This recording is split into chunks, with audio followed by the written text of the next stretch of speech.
si te falta una hora todavía. Pero el ingeniero Wong acá dejó todo, se vino, conectó y estamos en marcha ahí. Y sale bien porque a la larga son 45 minutos que son los que realmente hace falta para no perder la atención del auditorio. El día de hoy me voy a enfocar más en la ética en los ensayos clínicos. El jueves próximo, la creación de los comités de bioética en los distintos hospitales, y los dos temas están relacionados, es decir, todo está relacionado de última con sí mismo, ¿no? Como habíamos dicho la semana pasada o hace 2 semanas, las herramientas de la ética médica son la lógica, que es lo que queremos hacer el énfasis acá, la presentación de los argumentos de una manera coherente, el análisis de los conceptos, la consistencia y la comparación de los casos, y finalmente las normas. O sea, uno tiene razones y uno tiene normas. Las normas, es decir, creo que todos las tenemos. Todos queremos la autonomía de los pacientes con ciertas sombras, pero todos queremos la beneficencia, nadie quiere hacerle mal a nadie y todos queremos un principio de justicia. En mi opinión, muchas veces se pone mucho énfasis en las normas, en la autonomía, y nos olvidamos a veces de los procesos lógicos que están relacionados con la ética, que la ética parece más que nada una actividad moral o legal, más que una actividad científica, casi formando parte de la actitud terapéutica. Entonces, en síntesis, la ética médica es una actividad analítica en la cual los conceptos, las creencias, las actitudes, las emociones, las razones y los argumentos involucrados en la decisión moral son examinados críticamente. Y obviamente, sin análisis crítico de los argumentos clínicos o quirúrgicos para una intervención activa o pasiva, no hay ética. Cuando estamos diciendo que vamos a mandar al señor González a su casa porque tiene un carcinoma de páncreas avanzado y no hay tratamiento real o efectivo para él, entonces eso es una decisión ética. Ética no es solamente... O sea, esa es una decisión ética. Cuando estamos diciendo que vamos a posponer la cirugía de un niño nacido con mielomeningocele para darle lugar a un paciente con un pólipo nasal, también es una decisión ética. Es decir, estamos postergando pacientes basados en nuestras prejuicios sobre los posibles resultados. Y finalmente, todo está relacionado con todo. Si no, no hay ética por un lado y farmacología por otro y filosofía por otro lado y religión por otro lado. Todas las conversaciones las hacemos con argumentos y creamos los argumentos de una manera lógica para llegar a una verdad. Y no es distinto, y eso yo lo mantengo a rajatabla, la actividad clínica que hacen ustedes a la actividad de los poetas, periodistas, narradores, historiadores, filósofos o el que sea, porque la ciencia no está para ser enseñada, sino contada, porque nace de la conversación y en la comunicación, no en el laboratorio. Eso con la ciencia. Y si la ética es una ciencia, le cabe este mismo ensayo. O sea, toda cosa ética es una conversación. Toda decisión ética es la decisión de una conversación, y la decisión de esa conversación tiene que ser con argumentos lógicos, tiene que ser con argumentos creados de una manera que se relaciona lo uno con lo otro. Con los alumnos siempre decía este ejemplo de que el señor López se tiene que ir a su casa para convalecer sus últimos días de vida con su familia, porque no hay tratamiento para su cáncer de páncreas. Así lo sugiere el doctor XX, que fue un destacado político o que fue un activo combatiente contra el somocismo. Eso puede haber sido, pero ¿cuánto sabe sobre cáncer de páncreas? Y a la inversa, el señor López tiene que irse a su casa porque el doctor XX, que es el jefe de oncología de tal o cual hospital, ha determinado que no existe tratamiento válido para él. Esas son las falacias del pensamiento que las analizamos muchas veces con los alumnos. Entonces, como ven, cualquier acto médico, cuando ustedes salen para la sala y ven la sala de espera de su hospital y ojean así cuáles son los pacientes esperando, a veces eligen uno, aunque sea el último que tenga el número más alto, porque lo ven con este dolor, o lo ven caquético, o lo ven mal. Entonces, el acto médico, si todo acto médico es una decisión ética, todo acto médico es una decisión ética. Vamos a operar mañana al señor, le vamos a quitar el tumor de laringe que tiene, es una decisión ética. No lo vamos a operar de su tumor de laringe porque ya tiene los ganglios linfáticos invadidos, porque le vamos a destrozar la laringe y no hay manera de reconstruírsela. Es una decisión ética.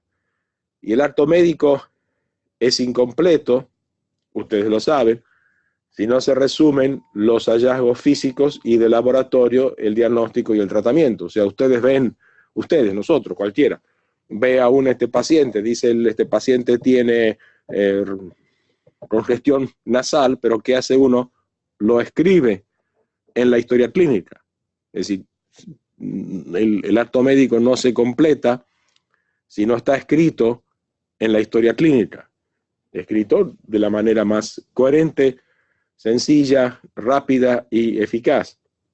Y el acto médico es incompleto si no se reconoce lo particular de una situación o de varias situaciones similares. Ustedes ven a un paciente con insuficiencia renal. Creo que en Nicaragua ha habido un tiempo de insuficiencia renal en los trabajadores de la caña. Ven uno con insuficiencia renal, después ven otro al día siguiente, después ven otro para el otro día. Es decir, el acto médico es incompleto si no se reconoce esto es algo raro. Acá está pasando algo que merece nuestra atención. Y como ustedes saben, no es que todos los trabajadores que cortan caña se han aparecido en la clínica en el mismo día, todos diciendo, tengo insuficiencia renal. No, alguno de ustedes ha visto uno, después ha visto otro, ha visto un tercero, ha avisado a MINSA. Acá pasa algo. O sea, el acto médico es incompleto si no se reconoce lo particular de una situación o de varias situaciones similares.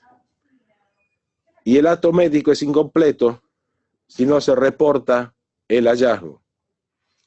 O sea, el mensaje, y ahora vamos hacia la parte ética, uno diría que lo ético del acto médico es tratar al individuo que está frente nuestro, pero luego también preguntarnos, ¿es esto algo nuevo?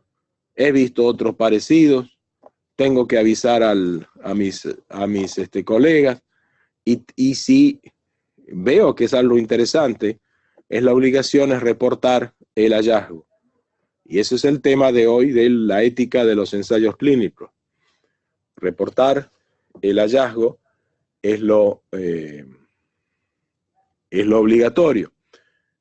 Y los que han tomado o han visto esta clase, aunque como ustedes saben, cada clase es particular. Esta que ustedes están teniendo hoy no se ha dado nunca antes. Hay elementos de otras, pero un elemento que yo vuelvo siempre y que hace pensar que yo soy religioso cuando no soy, es agarren su Biblia y lean en Mateo 5:15.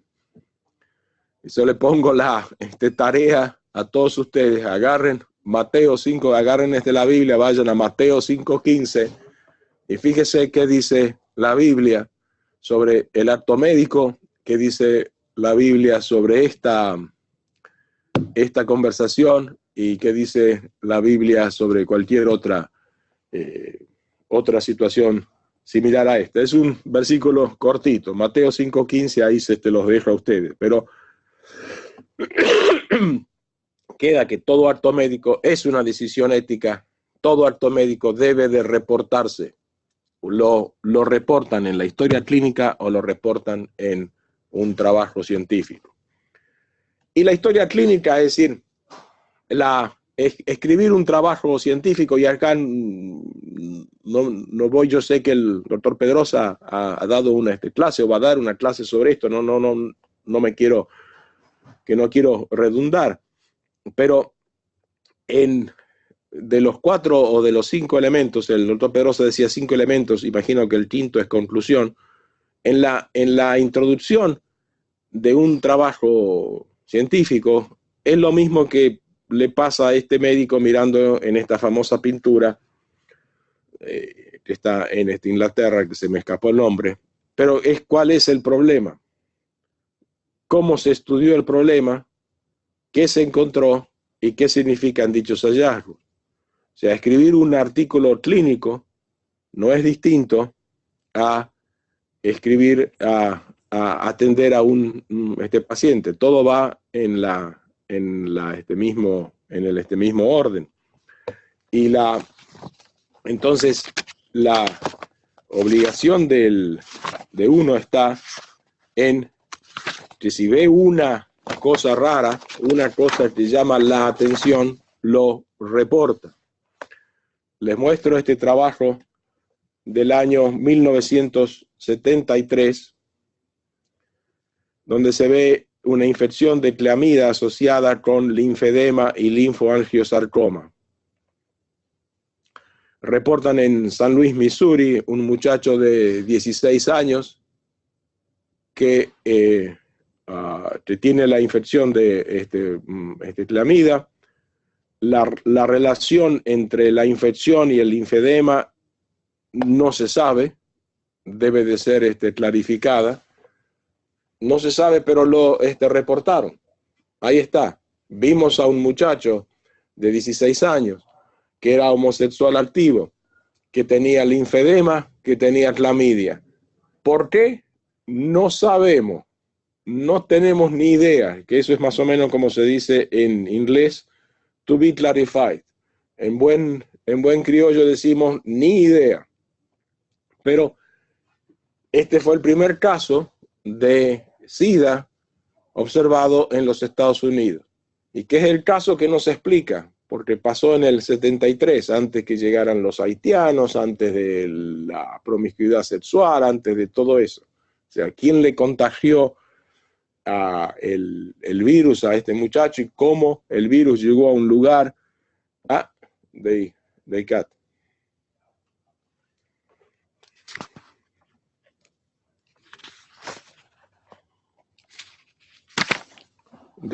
We lost them, no? No. Oh, yeah.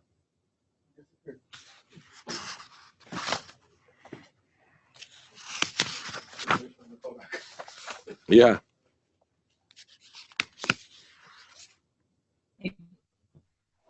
Sí, ya estamos de vuelta. Entonces, sí, continúe, doctor Casares, continúe, por favor. Perfecto. O sea, ¿vieron esto? ¿Vieron esta parte? ¿Sí la vieron? Sí. Perfecto. Como ven, acá estamos haciendo una aproximación o una presentación diferente, ecléctica, al tema de la ética. Si ustedes son profesionistas, ustedes tienen sus creencias filosóficas, sus creencias religiosas, no vamos a estar acá dándole ninguna instrucción sobre ese tema. Pero lo que decía que, como hablamos de la ética del ensayo clínico, y les prometo que las últimas 5 diapositivas son más interesantes. Hablamos de la ética del ensayo clínico, de escribir un trabajo clínico, es exactamente la misma que la ética de atender a un paciente. Y el orden de los temas son idénticos. Y les decía cómo, por ejemplo, estos 5 médicos, 1, 2, 3, 4 y 5, de San Luis, Missouri, tuvieron el valor, digamos, que hay que admitírselos, de observar, de reconocer lo inusual de un paciente con linfedema, linfoangiosarcoma y clamidia, y tuvieron el valor, esto es ética, tuvieron el valor de decir, no tenemos idea qué es lo que pasa, pero lo avisamos. Y ya les digo, y este trabajo ahora, 40 años después, 45 años después, es uno de los trabajos más frecuentados o más vistos o más leídos sobre el tema del SIDA, porque es el tema que la gente no se explica cómo apareció este muchacho. Y cómo se confirmó que es SIDA, porque el hospital guardó los tejidos de las distintas biopsias e hicieron los análisis posteriores y sí tenía SIDA. A lo que voy con esto es que cuando ustedes ven algo que es inusual, como dice Mateo 5:15, no se enciende una luz para esconderla abajo de la cama. Eso ya lo han visto ustedes en Mateo 5:15. O sea, no se ve a un paciente que es inusual si no es para reportarlo. Y lo ético es esto, ¿no? No tenemos idea, no sé. Y eso es lo que hay que tenerlo en mente.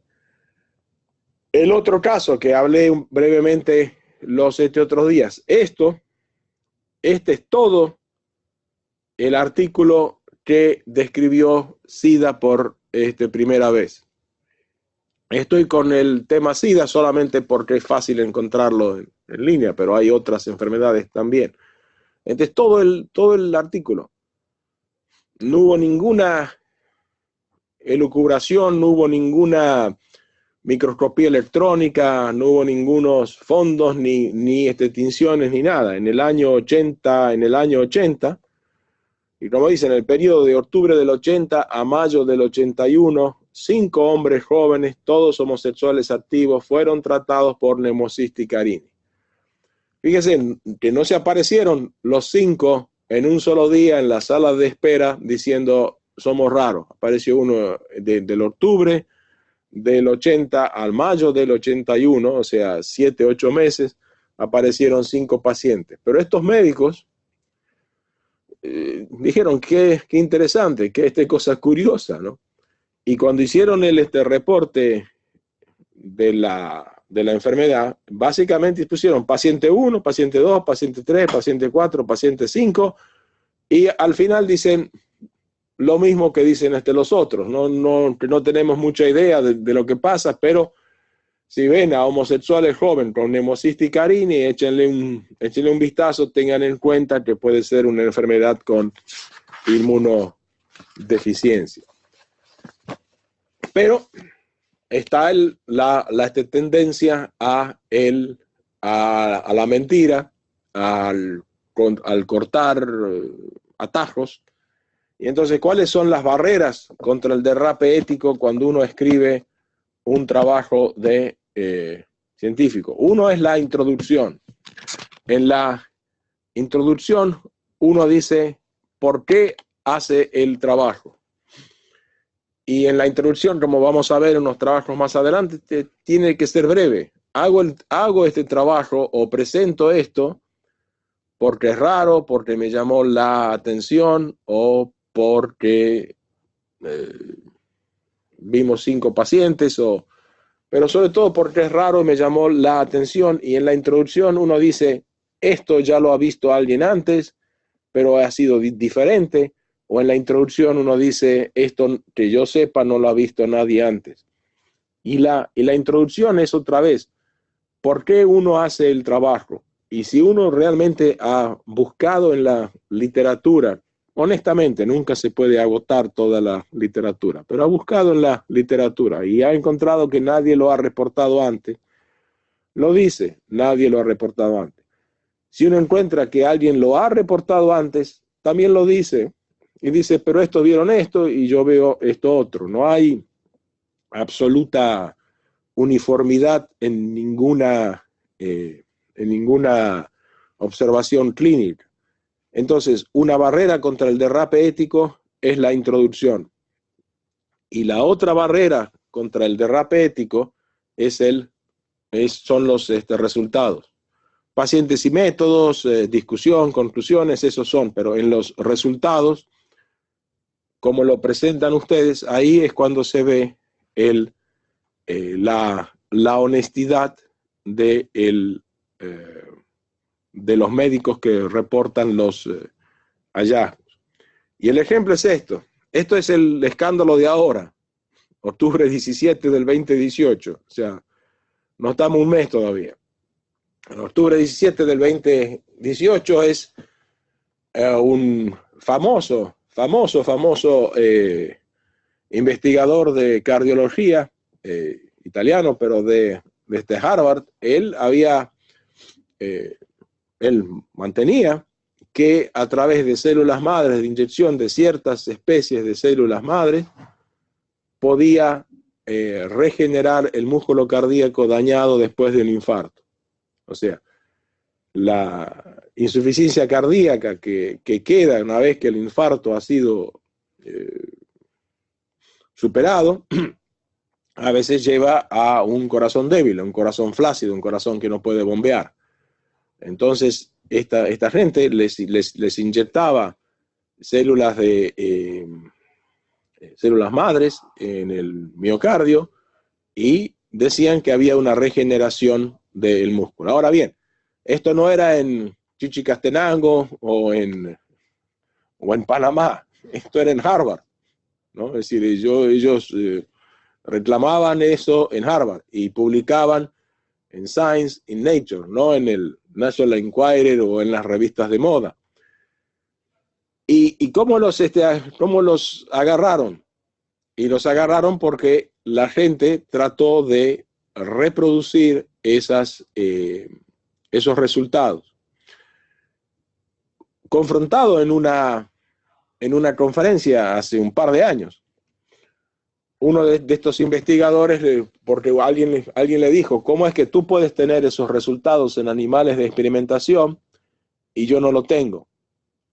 Entonces él dice, bueno, a mí me gusta cantar y tengo admiración por Plácido Domingo, pero yo no soy Plácido Domingo para cantar, ni tú eres Plácido Domingo para hacer este experimento. O sea, le echó la culpa, decía, no, este es un experimento que lo podemos hacer nosotros solamente y si no te sale, no es culpa de la teoría, es culpa de los métodos o de los sistemas que tú usas para reproducir este resultado. Como digo, el tema de los reportes de la ética son contemporáneos. Octubre 18, fraudulento, tuvieron que retractar 31 papers, contienen data fraudulenta. Piero Anversa se llama el jefe de ese laboratorio.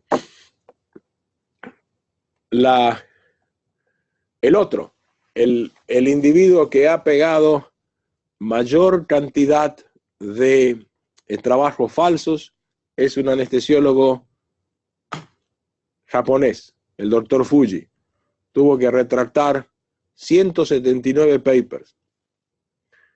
O sea, tuvo una falla. ¿Cómo es que lo agarraron? No es porque lo confesó al padre, sino que lo agarraron por esto, por los resultados. Pero los resultados, como dice este paper, fue la primera carta que alguien mandó preguntándose por estos resultados, decía, son increíblemente lindos. O sea, cuando uno manda un resultado que es perfecto, vi 50 pacientes, los traté con mi tratamiento y los 50 mejoraron, bueno, ahí estás mintiendo. en el momento que uno tiene un resultado increíblemente hermoso, salta la alarma de alguien. A lo que voy entonces, si ustedes tienen, que estoy seguro que no lo tienen, pero si ustedes tienen la predisposición a buscar atajos, la predisposición a mentir, a no decir la absoluta verdad, los van a agarrar, o a los que hacen eso, los van a agarrar en dos lados, en la introducción y en los resultados. Si los resultados son perfectos, son hermosos, y el que miente, porque al fin y al cabo esto es una mentira, el que miente siempre quiere quedar que la parte sea bella, sea redonda. Y siendo ustedes de Nicaragua, les voy a compartir un poema que he escrito. Se llama Lo Desolador y el autor soy yo. Y este es el poema. ¿Alguna reacción con ahí a alguien? Nadie levanta la mano y dice, usted está mintiendo. Eso es Rubén Darío. Bueno, lo mismo como pasan ustedes con los de Nicaragua, ¿no? Uno dice, no es lo desolador, es lo fatal. Y el autor no es usted, es Rubén Darío. Pero con esto, yo me puedo meter en una conferencia en China o en una conferencia en el Congo o hasta en Alemania pasa. Pero al final sale alguno que o porque sabe poesía, porque admira a Rubén Darío o porque es nicaragüense y dice, no, esto no es así. Entonces, que el mensaje mío es un poco cínico, si se quiere, en este sentido, que está en cada uno de ustedes no mentir. Eso está en cada uno de ustedes. Está en cada uno de ustedes decir la absoluta verdad. Está en cada uno de ustedes tener el valor de presentar un hallazgo y decir, no sé de lo que se trata. Pero si deciden mentir o romper la ética en el ensayo clínico, acuérdense que los van a agarrar, pero los van a agarrar siempre en la introducción y los van a agarrar siempre en el resultado. Sí, te faltaba la. Entonces, en el momento de redactar el ensayo clínico, lo voy a saltar esto un poco. Volviendo a este tema, en honor al tiempo, porque quiero poner las últimas 4 diapositivas en este. Entonces, acuérdense, este es el tema, este es el artículo que le dio el Nobel a Marshall and Warren cuando encontraron el Helicobacter pylori en la gastritis, en el antro abdominal. Esta es toda la introducción. Esto, no hay más.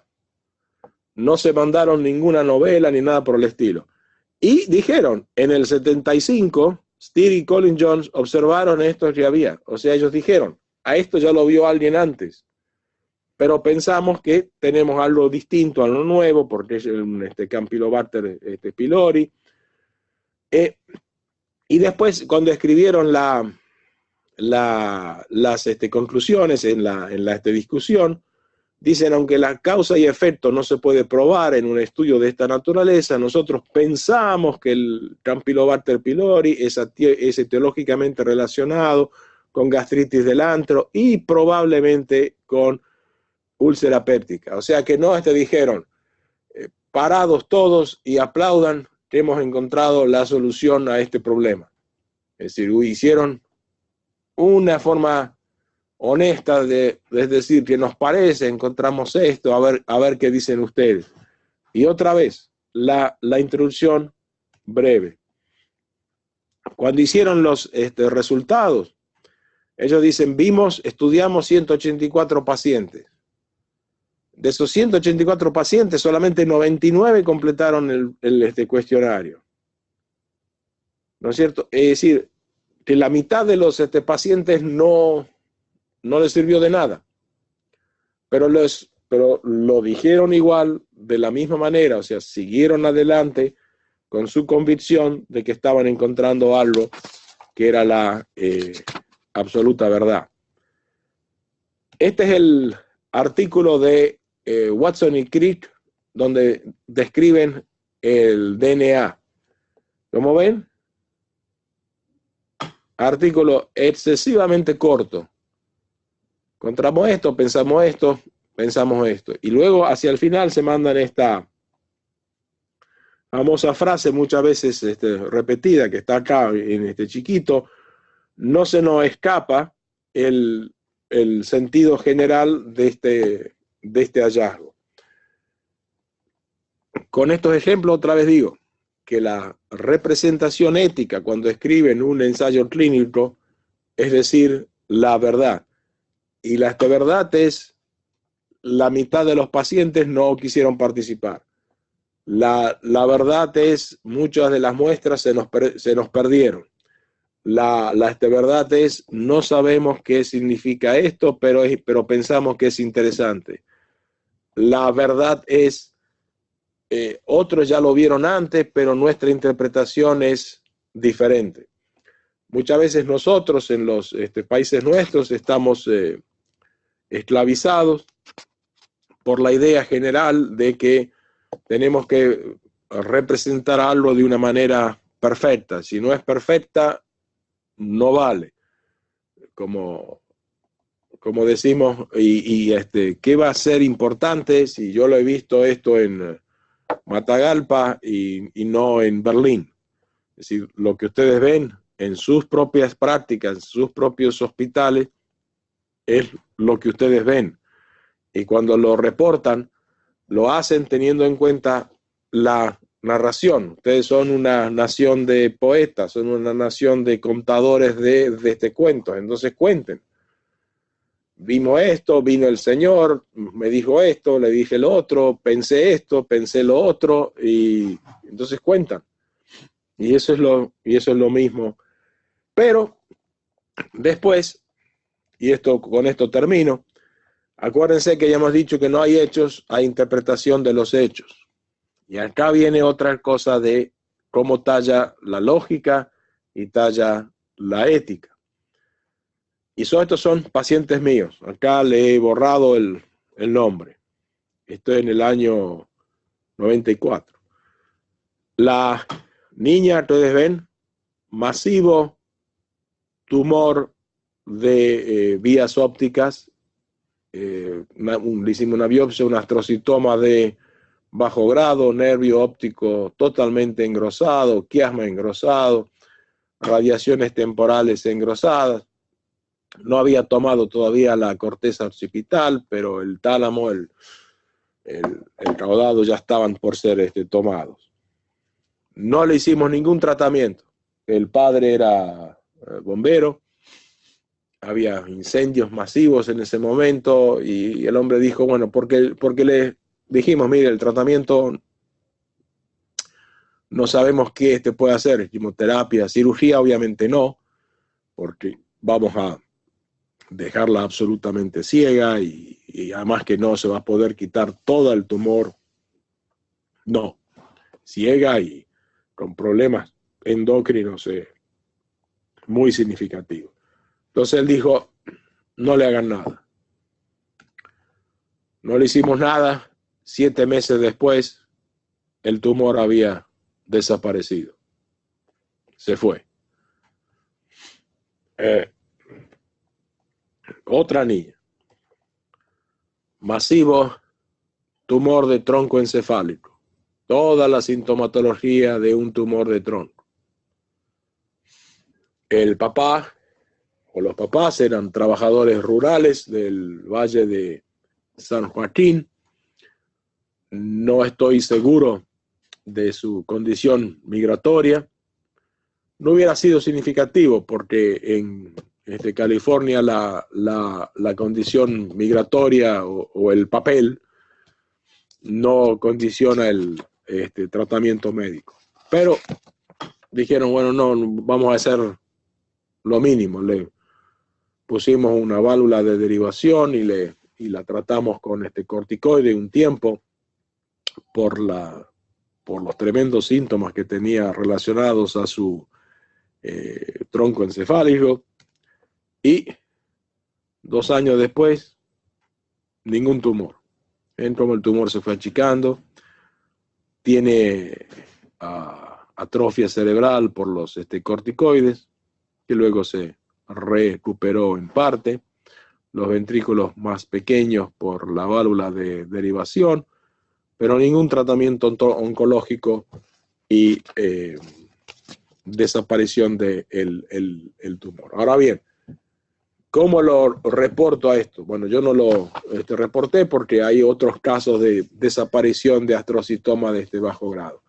Lo reporto esto como un milagro, lo reporto esto como una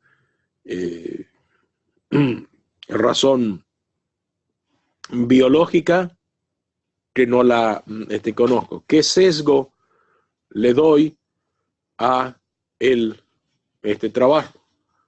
Y el sesgo que le doy al trabajo, si se acuerdan antes, como decíamos, en la parte de la lógica, tiene que haber una consistencia del mensaje. Muy bien.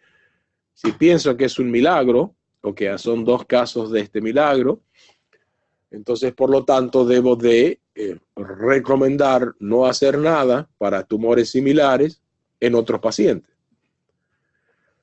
Si pienso que es un milagro porque los papás pertenecían a tal o cual iglesia o grupo religioso, tal vez debo de recomendar a futuros pacientes que vayan y se anoten con ese pastor o con ese obispo. Y acá sirve el modus ponens, ya es afirmar el antecedente. Uno dice si P, entonces Q, P, entonces Q. Si hay milagro, entonces el tumor desaparece. Hubo milagro, el tumor desapareció. Pero ¿por qué decimos que hubo milagro? ¿Dónde está la coherencia de esa premisa? Milagro es un suceso que no puede explicarse por las leyes de la naturaleza. Entonces, para que haya relación entre la situación de milagro con el tumor que desaparece, las premisas tienen que ser relevantes, adecuadas y aceptables. Fíjense, si yo trabajo con la falacia, si dice, si hubo milagro, entonces el tumor desapareció. El tumor desapareció, entonces hubo milagro. Y eso es una falacia. Esa es una manera falaz de pensar o de presentar. Yo no digo que si hubo o que si no hubo milagro, no me meto en eso. A lo que voy es que en el momento en que ustedes, como médicos, cuando se encuentran con un fenómeno que no lo pueden explicar, a veces deben de dejar su creencia religiosa o su creencia política, filosófica o la que sea, y analizarla de esta manera. Ponen acá, si hay milagro, el tumor desaparece, hubo milagro, el tumor desapareció, pero ¿cómo define el milagro? ¿Por qué decimos? Sabemos que el tumor desapareció porque tenemos la evidencia radiológica, pero ¿de dónde tenemos la evidencia que sí hubo milagro, ¿no? Que las premisas deben de ser aceptables, relevantes y adecuadas.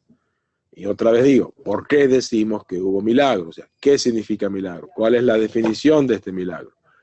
Podemos honestamente decir nosotros, sí, ha habido milagros, por lo tanto es una nueva conducta terapéutica.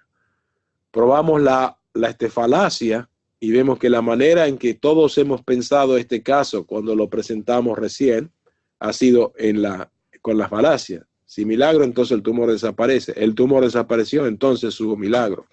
Y esto es una manera falaz de pensar, no es una manera correcta, ¿no? Entonces,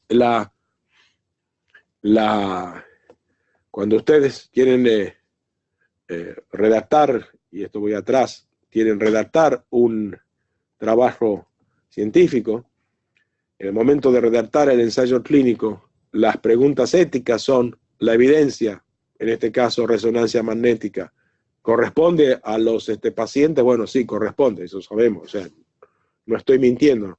No estoy poniendo una radiografía de la niña que tuvo la enfermedad con la de otra niña que es normal, y digo que son de la misma persona. El fenómeno ha sido reportado antes. Bueno, en el caso nuestro, sí ha sido reportado antes. ¿Cuál es la explicación del fenómeno? ¿Cómo explico este fenómeno? ¿Hay alguna manera de explicarlo? Bueno, puede ser un milagro, puede ser intervención divina, sobrenatural, puede ser que los tumores llegando a cierto volumen tienden a involucionar. Y mi responsabilidad ética es explicar coherentemente este fenómeno. ¿Qué es los artículos anteriores? El artículo de SIDA, el artículo del primer muchacho con SIDA, el artículo del Helicobacter pylori y el artículo del DNA. Explicar coherentemente el fenómeno da lugar a que uno honestamente diga, no sé por qué la mitad de los casos no los puedo explicar. No sé por qué no puedo explicar. Entonces, la frase final es esta, la que eludir el análisis crítico de la conducta ética nos aleja de la verdad. Los que yo estoy seguro, y lo digo honestamente, ninguno de ustedes le cabe el sayo de ser tramposo, pero el énfasis es si es necesaria una evidencia de que decir la verdad paga y paga bien, son los casos los artículos importantes que se los he comentado. Entonces, de una manera monetaria casi, cuando uno dice cuál es la ética del ensayo clínico, la ética del ensayo clínico es decir la verdad de lo que uno ve, y decir la verdad paga, y paga bien. Sí, cuando ustedes van y se han aproximado, digo por los varones, se han aproximado a la persona con quien están enamorados, no le han pedido el auto caro a un amigo para hacerle creer a la señorita que ustedes tienen ese auto caro. Se han ido con su Nissan viejo y diciendo, este soy yo. No me alcanza para un auto nuevo, pero sí la quiero mucho. Porque si se van con el auto nuevo, a las 2, 3, 4 semanas sale la de verdad y todo se derrumba. Las trampas éticas, como han visto con el ejemplo de octubre del 18, son cotidianas, están ahí. Los tramposos están ahí. Y a los tramposos los agarran porque los resultados son muy lindos, y el que es tramposo no se evita presentar resultados lindos, y los agarran porque en la introducción no reconocieron que el trabajo yo lo había hecho antes. Y finalmente, cuando ustedes se encuentran que quieren darle un sesgo ideológico a su hallazgo clínico, hagan el modus ponens y el modus ponens tollens. Esta conversación ha sido grabada, se la paso al doctor Pedrosa, la suben a su lugar, y también con gusto paso de las dos, las transformo en PDF y se las mando a ustedes, y luego ustedes ya las tienen. ¿Alguna pregunta hasta ahora?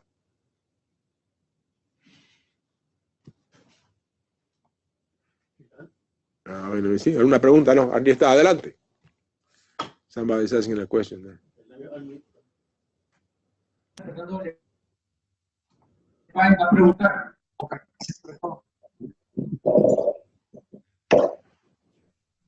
A ver, pregúntame. Buenos días, doctor. Nuevamente, muchas gracias por su información y por su tiempo. ¿Me escucha? Sí, adelante, sí. Bien. Me llamó la atención, doctor, dos cosas y quiero que reflexionen en eso. Una cosa es un reporte de caso, estamos claros, y la otra cosa es un tema de monografía. Estamos claros que para que todo pues, vaya bien tiene que ser con ética y con verdad. Si no, ya, el resto pues, va a salir a la luz. En los artículos que usted nos ha presentado, tanto en el del COBALCA como en el SIDA, como usted dice, veo que cuenta bien el cuento y veo que no son extensos, son bien breves. Entonces, si por ejemplo yo quiero hacer una publicación, y a lo mejor cito una cita nada más, que tal vez totalmente comprobada y que ha perpetuado en el tiempo, a lo mejor ya bastará con eso. Creo que lo más importante es contar la verdad y lo que tal vez esté observando. O a lo mejor, en su experiencia, hay que hacer 2, 3, 4 publicaciones que probablemente validen o que han estudiado lo que tal vez yo quiero publicar. Esa es una pregunta. Y la otra pregunta, en cuanto a los marcos teóricos, en temas de monografía, siempre he pensado que a lo mejor conviene bastante. O porque lo importante creo que son los resultados, como usted dice, el trabajo que yo estoy investigando y que tiene que tener mucha ética y mucha verdad. Pero si yo cito mucho, o no sé, o está bien, pues citar bastante. Lo otro, hablando que usted es argentino, creo que Facundo Cabral tuvo un tumor también que lo estaba dejando ciego. Y entonces luego él dice que por eso usaba lentes cuando va a entrevista, incluso de noche. Y posteriormente, pues él dijo que el tumor había sido, incluso le daba como unas 4 semanas, lo mandaron al hotel real de México, no recuerdo bien. Le dijo, pero va a hacer todo el día lo que quiere y todos los cigarros que se quiera fumar, porque usted 4 semanas probablemente quiere. Pero pues al final, no sé si eso está documentado. Y lo felicito al final por Boca de River, el sábado es la final de la Sudamericana. Gracias. Yo soy de River, acuérdense, yo soy de River. Acuérdense que yo me crié, voy de la última. Yo me crié en el norte argentino, y en el norte argentino se es de River o se es de Boca, y sobre todo River, como le decimos nosotros, es más popular que Boca. Boca es el cuadro más de Buenos Aires, y por alguna razón la gente rica de Buenos Aires son de River, pero en el norte donde yo me crié los campesinos son de River, ¿no? Es decir, el muchachito con la camiseta de River es más y cuando yo digo muchas veces que soy de River, que la gente dice, no, vos sos así de esos ricachones. No, yo vengo del norte, ahí en el norte es otra cosa. Y el sábado, bueno, ahí jugamos el primer partido de esa final. Volviendo brevemente hacia las preguntas, sí, coincido plenamente con lo que usted dice. En el caso de Facundo Cabral, o también hay otros casos conocidos, Francis Chichester, que era un navegante británico, se fue a dar la vuelta al mundo con su bote, una vuelta solitaria, como para morirse en el océano, más o menos, y con un tumor de estómago, y cuando regresó el tumor estaba curado. Alejandro Solzhenitsyn, el escritor ruso, él también tuvo, aunque fue tratado, ¿no? Fue tratado con radiación. Again, we are lost. We are waiting for them.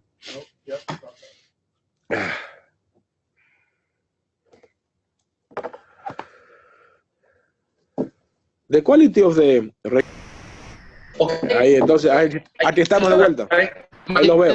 En la plataforma, sí, todo, el video. Claro, todo va a llegar en el video plataforma, sí, pero finalmente sí. Adelante, doctor, adelante. Sí, gracias. Entonces, finalmente decía que Sí, te quedó claro lo de Boca River y que yo soy de River, pero del norte argentino. Con eso creo que hemos cumplido el objetivo de la enseñanza. Pero yendo a otros temas, decía que muchos tumores se desaparecen. Claro, muchos tumores se desaparecen y ha habido otros casos, el de Facundo Cabral y de gente así, pero nuestra obligación es ser coherente, como decíamos, análisis de los casos y comparación de los casos, ¿no? Entonces, porque si uno está convencido que es un milagro o que el milagro es posible, entonces uno debe de decirle al este futuro paciente, mire, le puedo dar quimioterapia o se va a la iglesia, al templo y no hacemos quimioterapia. Y eso todavía no estamos preparados para tomar ese paso adelante. Y lo mismo sucede entonces con toda otra,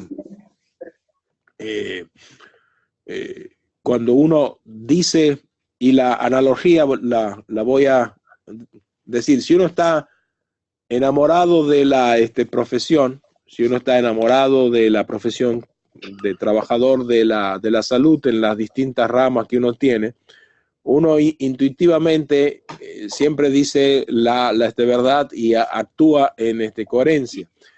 Y el ejemplo yo lo daba, es decir, los que somos afortunados de vivir en pareja, con la pareja que siempre hemos querido, entonces sabemos muy bien que en el momento en que uno trastabilla con la verdad, ese momento se derrumba todo. El investigador cardiológico, el cardiólogo de las células madres, el que comenté, ellos estaban buscando atajos, ¿no? Se estaban buscando atajos porque no estaban enamorados de la posibilidad de curar pacientes con infarto cardíaco, ¿no? Entonces, y finalmente, nadie que ha publicado, así sea poesía o trabajos médicos, no ha tenido una reyección, digamos, que no ha tenido una carta de las revistas diciendo, mire amigo, no le vamos a publicar con su trabajo. O sea, publiquen el primero, observación, publiquen el segundo, observación, preparen el tercero, observación, y eso los va afinando. El jueves que viene, entonces, sabiendo ya este cambio de hora, que va a ser a las 8 de la mañana, hora Los Ángeles, 10 de la mañana allá en Managua, vamos a redondear esto, la relevancia de la actitud ética con este paciente y la importancia de los comités de bioética en relación a eso. Desde ya les anticipo que yo pienso que en los comités de bioética debe de haber una persona que esté más o menos versada en los temas de la lógica, tal como lo hemos expresado ahora. Entonces, muchas gracias y nos vemos entonces. Hasta luego. Hasta luego, muchachos. Hasta luego. Hasta luego. Gracias a ustedes. Gracias a ustedes. Gracias a ustedes, compañeros. Gracias a ustedes. Agradecido. Hasta luego. Hasta luego.